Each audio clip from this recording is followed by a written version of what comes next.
खुद ही को आजमाया है तो ये अंदाज आया। तुम में भी मैं हूँ शुद्ध प्लस पान मसाला। जब पशुओं को मिलेगा प्यार और मिल्को मोर पशु आहार तो दूध बहेगा, मुनाफा बढ़ेगा। मिल्को मोर पशु आहार।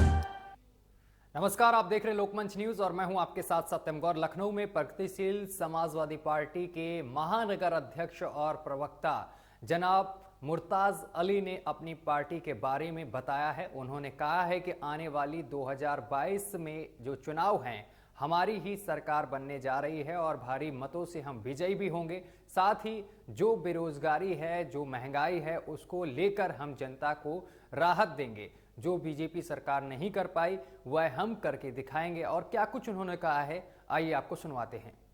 प्रगतिशील समाजवादी पार्टी के प्रवक्ता मुर्तजा अली जी आज हमारे साथ है। आइए हम उनसे पूछते हैं उनके पार्टी के बारे में। सर, इस बार आपकी जो पार्टी प्रगतिशील पार्टी है, क्या लगता है कि आपकी पार्टी इस समय आएगी?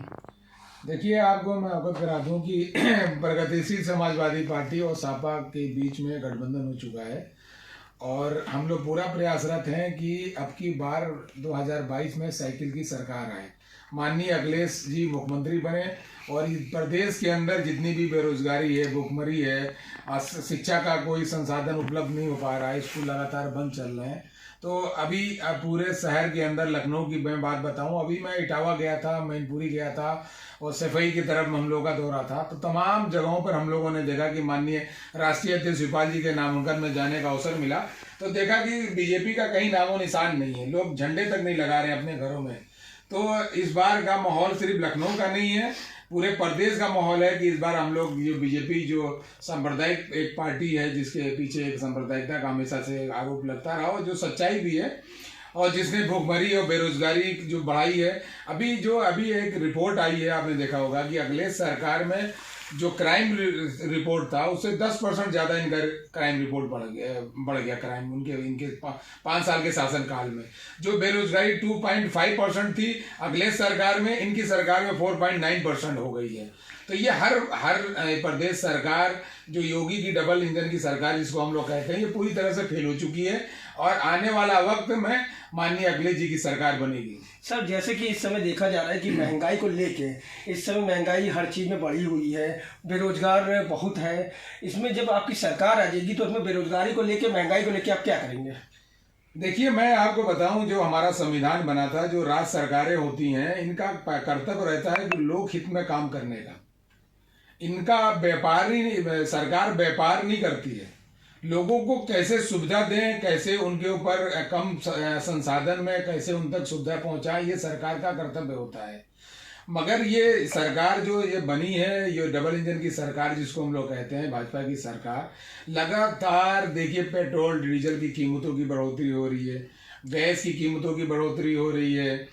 आप खाने पीने के सामान, सब्जी है, जो भी जितनी भी सब्जी है, चीनी है, तमाम जितनी भी तरह की आप देख लिए, लगातार 5 सालों में जो महंगाई दर है, वो जो खुदरा बिक्री महंगाई दर होता है वो 5.9% इनकी सरकार में बढ़ गई है और लगातार बढ़ी रही है। और उसके पीछे जो इनके जो सपोर्टर हैं, जिसको लोग अंधभक्त भी कहकार में बढ़ गई है और लगातार बढ़ी रही है। और उसके पीछे जो इनके जो सपोर्टर हैं, जिसको लोग अंधभक्त भी कहते हैं, भक्त भी कहते हैं, वो इसके पीछे भी अपनी एक ऐसी उल जुलूल तर्क देते हैं जो समाज को नहीं समझ में आता है। इसलिए इस महंगाई की वजह से, बेरोजगारी की वजह से, रोजगार के अवसर नहीं है, इसके ऊपर नहीं है, इस वजह से प्रदेश की जनता ने बिल्कुल ठान रखा है कि इस सरकार को इस बार पूरी तरह से बाहर करेंगे और 2022 में आप देखेंगे कि 2022 में माननीय अखिलेश यादव की सरकार बनेगी। सर, जैसे कि प्रगतिशील समाजवादी पार्टी के आप प्रवक्ता भी हैं और शराबबंदी एसोसिएशन के आप अध्यक्ष भी हैं, तो इस समय कोरोना काल में जैसे कि पहले मंदिर मस्जिद नहीं खुला था, शराब की दुकानें खुल गई थी, अब जब आपकी सरकार आएगी तो उसमें शराब को लेकर आप क्या करेंगे? देखिए, एक बड़ा दुर्भाग्य रहा है कि जिस प्रदेश का मुख्यमंत्री योगी हो, जितने बड़े मंदिर के पुजारी रहे हैं, महंत रहे हैं और अपने नाम के आगे योगी लिखते हों, उन्होंने जब उन्होंने गद्दी संभाली तो जो अगले सरकार में राजस्व जो आपका 17,000 करोड़ का था, इन्होंने 34,000 करोड़ तक पहुंचा दिया है। अगले की सरकार में जो पिछली सरकार थी उसमें जितनी भी शराब से जो मौतें हुई उसमें ये इन्होंने 50% की बढ़ोतरी कर दी है। राजस्व के नाम पर पब्लिक के साथ ये धोखा करते हैं और लगातार एक महंत जो हैं उन्होंने शराब को कैसे लोगों को ज़्यादा से ज़्यादा पिलाया जाए इसके लिए उन्होंने काम किया है। मगर मुझे उम्मीद है, पूरी आशा है कि आने वाली सरकार इस पर कुछ रोक लगाएगी और शराब से होने वाली मौतों पर भी रोक लगेगी और इसको भी कम किया जाएगा कि कैसे, और हम लोग हमेशा आवाज़ उठाते रहेंगे और पार्टी के अंदर भी माननीय अखिलेश जी की सरकार बनने के बाद भी इस मुद्दे को हम लोग जिंदा रखेंगे।